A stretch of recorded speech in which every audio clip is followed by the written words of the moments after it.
ह्या पावसाळ्यामध्ये ना हा चीज कॉर्न तर तुम्ही नक्कीच ट्राय करा। हा भुट्टा आहे ना एकदम चीजी आणि तितकाच ना ज्युसी सुद्धा लागतो। त्यासाठी ना मी इथे 2 कॉर्न घेतलेत, त्याची बाहेरची जी आवरण आहे ती काढून घेतली आणि त्यानंतर पाणी गरम करत ठेवलं होतं। त्याच्यामध्ये हे दोन्ही कॉर्न जे आहेत ते मी 10 मिनिटं बॉईल करून घेतले। कॉर्न बॉईल करून घेतल्यामुळे काय होतं, पुढची प्रोसेस एकदम पटकन होते। आता चीजी कॉर्न बनवण्यासाठी एका बाउलमध्ये मी इथे 2 क्यूब बटर घेतले, त्याच्यामध्ये किसलेली लसूण घेतली 1 चमचा आणि त्याला हे मस्त मिक्स करून बटरला मेल्ट होण्यासाठी बाजूला ठेवलं। त्यानंतर इथे मी चीज सॉस वापरला, तुम्ही मायोनीज वापरला तरी सुद्धा चालेल। ह्याच्यामध्ये मिक्स हर्ब्स घातलेत, चिली फ्लेक्स घातलेत। मी इथे सॉल्ट ॲड केलेलं नाही कारण बटर सॉल्टेड आहे, चीज सॉसमध्ये सुद्धा मीठ आहे, त्याच्यामुळे मीठ अवॉइड केलेलं आहे।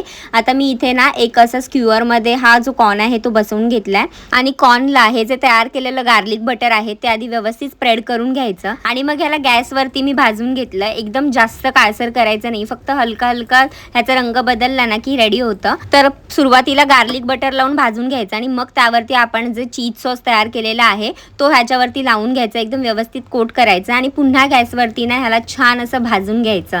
चीज मस्त मेल्ट होतं आणि त्याला छान स्मोकी फ्लेवर येतो, तर हे इतकं टेस्टी लागतं ना। तर हे भाजून झाल्यावर एकदा पुन्हा वरतून थोडंसं गार्लिक बटर लावायचं आणि पुन्हा एकदा हे मस्त भाजून घ्यायचं आणि मग तयार होतं हे चीजी ज्युसी असा कॉर्न। ह्या पावसाळ्यामध्ये ना तुम्ही हे नक्कीच ट्राय करून पहा, एकदम टेस्टी लागतं। आणि फॉलो फॉर more recipes.